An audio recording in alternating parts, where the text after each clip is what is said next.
tous et bienvenue sur la présentation de ce cours sur les nutriments. Donc c'est moi Elsa Aurivel, diététicienne, qui vais vous faire cette présentation.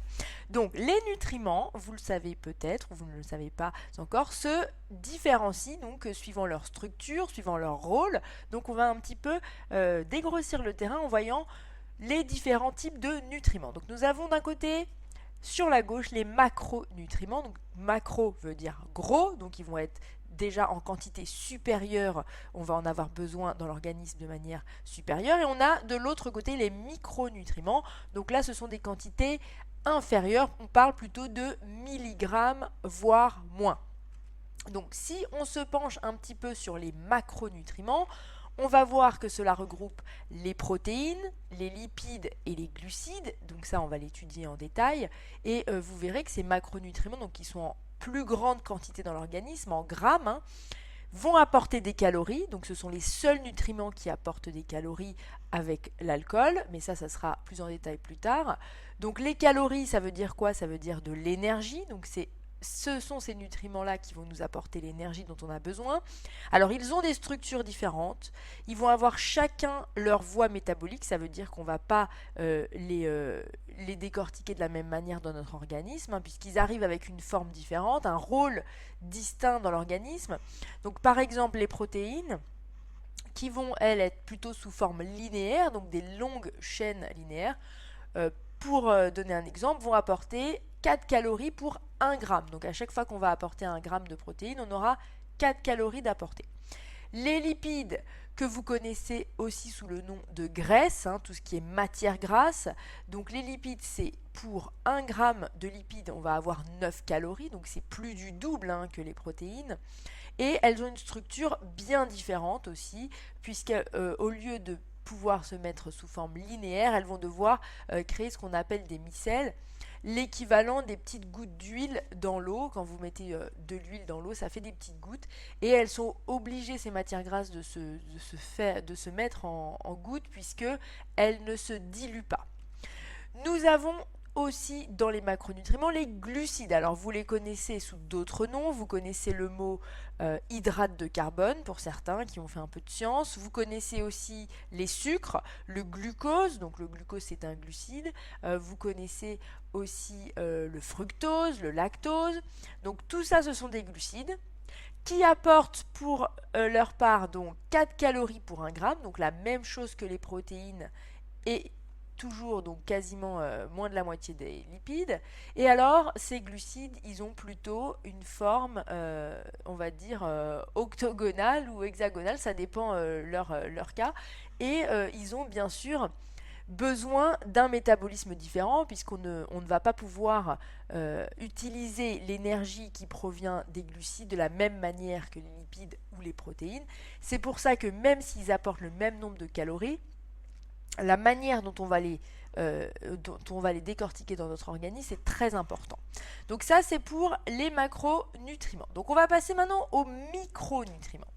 Dans les micronutriments, on a en tête de liste les vitamines. Alors les vitamines, ça n'apporte pas de calories, 0 calories. Par contre, ça reste indispensable aux fonctions de l'organisme. Certaines vitamines doivent être apportées quotidiennement, donc on n'a pas de stock du tout. Alors comment est-ce qu'on peut savoir lesquelles sont stockables et lesquelles ne sont pas stockables? C'est très simple. On les divise en 2 groupes. Celles qui sont apportées par les matières grasses, les liposolubles, qui vient du mot lipide, et celles qui sont apportées par l'eau, donc les hydrosolubles. Donc on va prendre un exemple, la vitamine C, on doit l'apporter tous les jours, puisqu'elle est hydrosoluble, on ne peut pas la stocker, nous n'avons pas de stock d'eau dans notre corps. Par contre, on a un petit stock de graisse, et oui, malheureusement on a un petit stock de graisse, vous le savez bien, et ce petit stock de graisse peut faire une petite réserve de vitamines liposolubles. Donc si on prend l'exemple de la vitamine A par exemple, qui provient notamment du beurre, quand on mange du beurre on a de la vitamine A, eh bien on peut la stocker un petit peu, donc on est moins obligé de faire attention à son apport quotidien, alors que la vitamine C, il faut faire vraiment attention. Alors il y a aussi les minéraux. Les minéraux, toujours le même principe, nous n'avons pas de calories. Pas de calories. Pourtant, ils sont quand même indispensable, voire même parfois c'est crucial de faire attention à ces apports en minéraux, et un manque, comme pour les vitamines, peut créer ce qu'on appelle une ou plusieurs carences, hein. Donc ça commence par, à la base, plutôt, on va dire, ce qu'on appelle des petites déficiences, et finalement ça se transforme en carence. Alors dans les minéraux, il y a aussi un sous-groupe, ce sont les oligo-éléments. Donc les oligo-éléments, c'est encore en plus petite quantité que les minéraux. Donc les minéraux, c'est un domaine assez large et on va les étudier au plus près. Alors nous avons aussi dans les micronutriments ce qu'on appelle les fibres. Alors les fibres, pas de calories parce qu'on ne peut pas les assimiler. C'est-à-dire que quand on consomme des fibres, elles vont être nécessaires au transit intestinal, elles vont former une petite couche sur la paroi de l'intestin.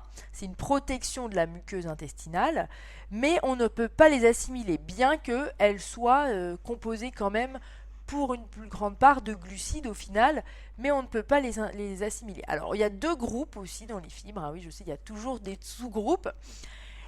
Nous avons les fibres solubles et les fibres insolubles. Donc, on va avoir celles qui proviennent plutôt des fruits et légumes. Donc, par exemple, quand vous mangez des tomates, il y a des fibres qui sont plutôt solubles, c'est-à-dire qui vont bien se mélanger à l'eau, qui vont former plutôt une matière gélatineuse. Et on a de l'autre côté les fibres insolubles. Alors pour vous donner un exemple, c'est plutôt les fibres contenues dans le pain complet, le riz, les céréales. Tout ça, ça va être des fibres qui sont beaucoup plus dures, beaucoup plus solides et qui vont avoir un rôle un peu différent dans notre organisme. Et il faut avoir toujours une proportion particulière de fibres solubles et de fibres insolubles. Et ça, c'est important de bien le comprendre. Donc voilà pour notre présentation des cours sur les nutriments. Donc on verra bien en détail ensemble plus tard. Donc si vous souhaitez suivre ces cours, vous pouvez les retrouver sur le site elsaorivelnutrition.com.